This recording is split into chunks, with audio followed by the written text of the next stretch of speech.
മുഖ്യമന്ത്രി പദവിയിൽ കടുപ്പിക്കുകയാണ് V D Satheesan. മുഖ്യമന്ത്രി പദവിയിൽ നിന്ന് പിന്നോട്ടില്ലെന്ന് പ്രഖ്യാപിക്കുകയാണ് കെ സി വേണുഗോപാൽ. അതുതന്നെയാണ് ആർ സിയുടെ നിലപാട്. 3 നേതാക്കൾ തരിമ്പിന് പോലും പിന്നോട്ടില്ല. അപ്പോൾ ആ യോഗത്തിൽ എന്ത് തീരുമാനം എപ്പോൾ വരും, ഏത് രീതിയിൽ വരും എന്ന കാര്യത്തിൽ ഇപ്പോഴും നമുക്കൊരു ഐഡിയ ആ യോഗത്തിൽ നിന്ന് ഉണ്ടാവുന്നില്ല. അത് അല്പസമയം മുമ്പ് ഹൈക്കമാൻഡ് അവർ കെ സിയോടുള്ള താല്പര്യം ആ യോഗത്തെ അറിയിച്ചു എന്നാണ് അറിയാൻ കഴിയുന്നത്. അതിനോട് വി ഡിയുടെയും ആർ സിയുടെയും രമേശ് ചെന്നിത്തലയുടെയും നിലപാട് എന്താണ് എന്ന കാര്യം പുറത്തേക്ക് വരേണ്ടതുണ്ട്. ഏറ്റവും നിർണായം ഒരുപക്ഷെ ഈ ദിവസങ്ങളിൽ കണ്ട പല ചരടുവലികൾക്കും പല പരസ്യ പ്രകടനങ്ങൾക്കും പ്രതികരണങ്ങൾക്കും ശേഷം ഈ ദിവസങ്ങൾ കണ്ട ഏറ്റവും പ്രധാനപ്പെട്ട ഒരു യോഗം 3 നേതാക്കളും ഒരുമിച്ചിരിക്കുന്ന എന്ന പ്രത്യേകത അതിലുണ്ട്.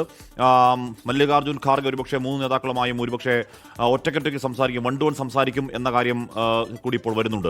ബൽറാം നെടുങ്ങാടി, ബൽറാം, ആ ചർച്ച എങ്ങനെ പുരോഗമിക്കുന്നു? അതിനകത്ത് നിന്ന് ഏതെങ്കിലും തരത്തിലുള്ള ചില സൂചനകൾ കിട്ടുന്നുണ്ടോ? ഹൈക്കമാൻഡ് നിർദ്ദേശത്തോട് ബാക്കി 2 നേതാക്കളുടെ പ്രതികരണം എങ്ങനെയാണ് ബൽറാം?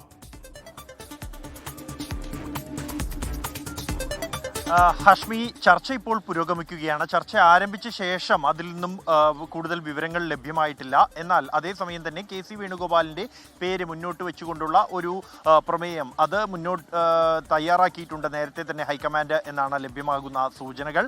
അത് ഇന്നത്തെ യോഗത്തിൽ ഹൈക്കമാൻഡിന്റെ ഒരു നിർദ്ദേശമായി മുന്നോട്ട് വയ്ക്കുക, അതിൽ മറ്റ് 2 നേതാക്കളുടെ അഭിപ്രായം തേടുക, അല്ലെങ്കിൽ 3 നേതാക്കൾ KPCC അധ്യക്ഷൻ സണ്ണി ജോസഫ് അടക്കമുള്ളവരുടെ അഭിപ്രായം തേടുക എന്നുള്ളതാണ് ഹൈക്കമാൻഡിന്റെ ഒരു തീരുമാനം എന്നുള്ളത്. എന്നാൽ ഇതിനോട് മറ്റ് നേതാക്കളുടെ പ്രതികരണം ഏത് തരത്തിലായിരിക്കും എന്നുള്ളത് ഏറെ പ്രധാനപ്പെട്ടതാണ്.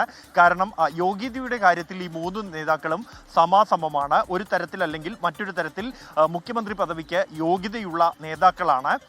കെ സി വേണുഗോപാലിന് അനുകൂലമായ ഏറ്റവും വലിയ ഘടകം എന്നുള്ളത് അദ്ദേഹത്തിന് കൂടുതൽ MLA-മാരുടെ പിന്തുണ ഉണ്ട് എന്നുള്ളതാണ്. സ്വാഭാവികമായും അദ്ദേഹം AICC ജനറൽ സെക്രട്ടറിയാണ്, സംഘടനാകാര്യ ജനറൽ സെക്രട്ടറിയാണ് എന്നതുകൊണ്ട് തന്നെ സ്ഥാനാർത്ഥി നിർണയത്തിൽ ഉൾപ്പെടെ നിർണായക പങ്ക് അദ്ദേഹത്തിന് ഉണ്ടായിരുന്നു. അതുകൊണ്ട് തന്നെ സ്വാഭാവികമാണ് അദ്ദേഹത്തിന് കൂടുതൽ പിന്തുണ MLA-മാരുടെ ലഭിക്കുക എന്നുള്ളത്.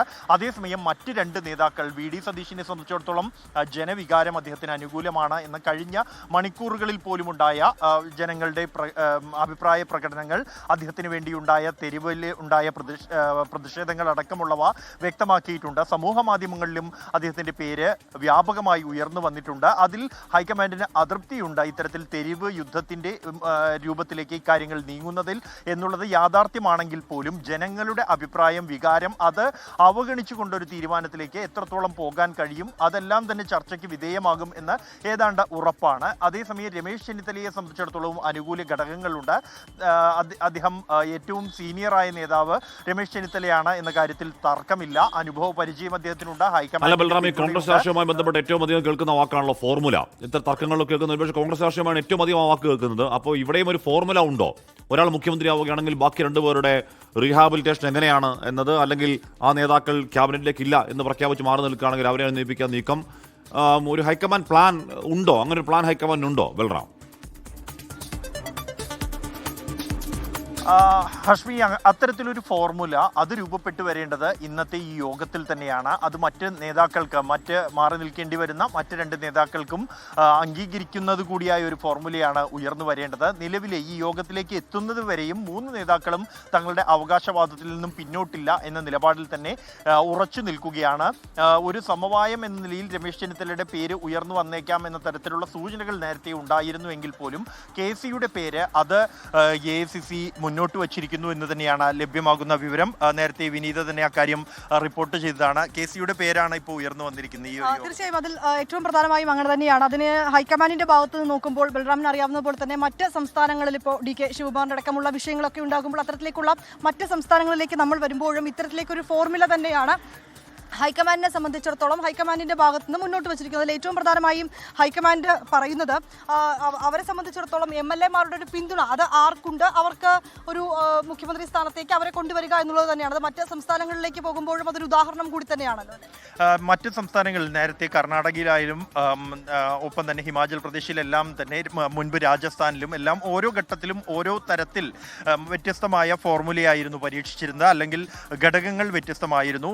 ഈ രാജസ്ഥാനെ സംബന്ധിച്ചിടത്തോളം തെരഞ്ഞെടുപ്പ് നയിച്ച് സച്ചിൻ പൈലറ്റ് ആയിരുന്നു. അപ്രതീക്ഷിതമായ നേട്ടമുണ്ടാക്കിയെങ്കിൽ പോലും സീനിയർ നേതാവ് എന്നും MLA-മാരുടെ കൂടുതൽ പിന്തുണ ലഭിച്ച ആൾ എന്ന നിലയിലും അശോക് ഗെഹ്ലോട്ടായി മുഖ്യമന്ത്രി ആയി വന്നത്. ഒപ്പം തന്നെ എന്നാൽ വ്യത്യസ്തമായി ഹിമാചൽ പ്രദേശിൽ തെരഞ്ഞെടുപ്പ് നയിച്ചത് മറ്റൊരു ആളാണെങ്കിൽ പോലും മുഖ്യമന്ത്രി സ്ഥാനത്തേക്ക് വേറൊരു പേര് ഉയർന്നു വരികയായിരുന്നു. ചർച്ചകൾ സങ്കീർണമായിരുന്നു.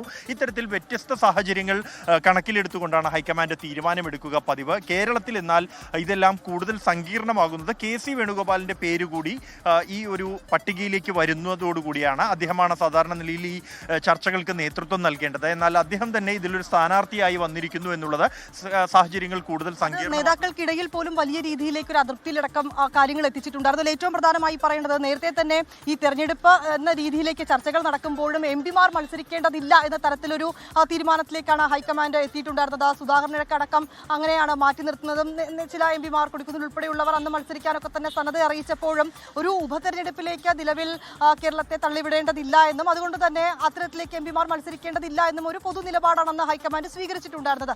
പക്ഷേ ഇങ്ങനെ ഒരു ഘട്ടം വരുമ്പോൾ ആ നിലപാടിൽ നിന്നൊരു മാറ്റത്തിലേക്ക് തന്നെയല്ലേ അവർ പോകുന്നത്? അതെ, അക്കാര്യം കൂടി അണികൾക്ക് മുന്നിൽ വിശദീകരിക്കേണ്ടി വരുന്നു എന്നുള്ളത് നേതൃത്വത്തെ കൂടുതൽ പ്രതിസന്ധിയിലാക്കുന്നുണ്ട്. കാരണം നിലവിൽ ഇപ്പോൾ കേരളത്തിൽ മതിയായ സംഖ്യ അല്ലെങ്കിൽ MLA-മാരുടെ എണ്ണമുണ്ട്. സഖ്യകക്ഷികൾ ഘടകകക്ഷികളെല്ലാം തന്നെ പിന്തുണയ്ക്കുന്ന ഒരു നേതാവുണ്ട്.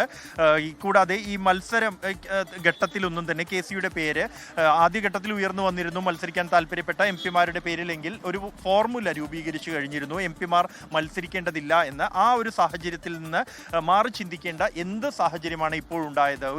ഒരു ഉപതെരഞ്ഞെടുപ്പല്ല, 2 ഉപതെരഞ്ഞെടുപ്പിലേക്ക് സംസ്ഥാനത്തെ തള്ളിവിടുന്ന ഒരു സാഹചര്യം ഇതിലൂടെ ഉണ്ടാകുമെന്നുള്ളത് തന്നെയാണ് രാഷ്ട്രീയ നിരീക്ഷകർ ചൂണ്ടിക്കാണിക്കുന്നതും. അത് അണികൾക്ക് മുന്നിൽ വിശദീകരിക്കുക എന്നത് തന്നെയായിരിക്കും നേതൃത്വത്തെ സംബന്ധിച്ചിടത്തോളം. ഒരുപക്ഷെ ഇപ്പോൾ നടക്കുന്ന ഈ ചർച്ചയിലേക്ക് അടക്കം ഒരുപക്ഷെ VD സതീശനും ഒപ്പം തന്നെ രമേശ് ചെന്നിത്തലയും ഉൾപ്പെടെയുള്ള നേതാക്കൾ ഈ കാര്യങ്ങളൊക്കെ അടക്കം മുന്നോട്ട് വയ്ക്കുന്നുമുണ്ടാകും. തീർച്ചയായും ഇക്കാര്യങ്ങളെല്ലാം തന്നെ ഈ യോഗത്തിലും ഉയർന്നു വരുമെന്ന് ഉറപ്പാണ്. കാരണം ഓരോ നേതാവും തങ്ങളുടെ അവകാശവാദത്തിൽ നിന്ന് പിന്നോട്ടില്ല എന്ന് വ്യക്തമാക്കുന്നത് ഇത്തരം എന്തുകൊണ്ട് മറ്റൊരു തൻ്റെ പേര് പരിഗണിക്കണം എന്ന് വിശദീകരിക്കുന്ന ഘട്ടത്തിൽ മറ്റ് എതിരാളികളുടെ അല്ലെങ്കിൽ കൂടെ പരിഗണിക്കപ്പെടുന്ന മറ്റ് നേതാക്കളുടെ പേരുകൾ മുന്നോട്ട് വന്നാൽ ഉണ്ടാകുന്ന പ്രശ്നങ്ങൾ ഉൾപ്പെടെ ചൂണ്ടിക്കാണിക്കുമെന്നുള്ളത് ഉറപ്പാണ്. അത് നേരത്തെ ഹൈക്കമാൻഡിന്റെ പ്രതിനിധികളുമായി ചർച്ച ചെയ്തപ്പോൾ ഇക്കാര്യങ്ങളെല്ലാം ഉയർന്നു വന്നിട്ടുണ്ട് എന്നുള്ളത് തന്നെയാണ് നമുക്ക് ലഭ്യമാകുന്ന വിവരവും. ഈ ഘട്ടത്തിലും അത് ഉയർന്നു വരുമെന്ന് ഏതാണ്ട് ഉറപ്പാണ്. ഇതെല്ലാം ചർച്ച ചെയ്തായിരിക്കും ഒരു അന്തിമ ഫോർമുലയിലേക്ക് ഹൈക്കമാൻഡ് എത്തിച്ചേരുക. അങ്ങനെ 2 ബൈലക്ഷൻ വന്നാൽ എത്ര ബൈലക്ഷൻ വേണം താങ്ങാനുള്ള ശക്തി ഇന്റർനാഷണൽ കോൺഗ്രസിന് ഉണ്ടെന്നാണ് PJ കുര്യൻ രാവിലെ പറഞ്ഞത്. PJ കുര്യനോട് ചോദിച്ചപ്പോൾ 10 വർഷം അധികാരത്തിന് പുറത്ത് നിന്നിട്ട് വലിയ ഭൂരിപക്ഷം അധികാരത്തിലേക്ക് വന്നില്ലേ, അതുകൊണ്ട് എത്ര തെരഞ്ഞെടുപ്പിനെ നേരിടാനുള്ള കരുത്ത് കോൺഗ്രസിനുണ്ട് എന്നൊക്കെയാണ് PJ കുര്യൻ ഇന്ന് രാവിലെ പറഞ്ഞത്. സാധാരണഗതിയിൽ അങ്ങനെ പ്രശ്നമുണ്ടാകുമ്പോൾ ഒരു മുഗൾ സംവിധാനം അവരുടേതായ ഒരു ഫോർമുല എന്ന് പറഞ്ഞാൽ ഇന്ന ആൾ മുഖ്യമന്ത്രിയായാൽ ബാക്കി 2 പേർ ഇന്ന സ്ഥലങ്ങളിൽ അല്ലെങ്കിൽ അവരെ ഇന്ന എന്ന് പറഞ്ഞിട്ട് ഒരു ഫോർമുല ആണ്. ഇപ്പോൾ സാധാരണ മുഗൾ ഘടകങ്ങൾ ഒരു ചർച്ചയ്ക്ക് വെക്കുമ്പോൾ അവർക്കൊരു പ്ലാൻ ഉണ്ടാകും. ആ പ്ലാൻ മേലാണ് ചർച്ച ഉണ്ടാവുക. ഇവിടെ പക്ഷെ അങ്ങനെയല്ലെന്ന് തോന്നുന്നു. ഇവിടെ ഈ ചർച്ചക്കൊടുവിൽ ഒരു പ്ലാൻ ഉണ്ടാക്കുക എന്നുള്ളതാണ്. അതും ഈ പറയുന്ന എന്താണ് ജനാധിപത്യത്തിന്റെ സൗന്ദര്യമാണോ എന്നറിയില്ല.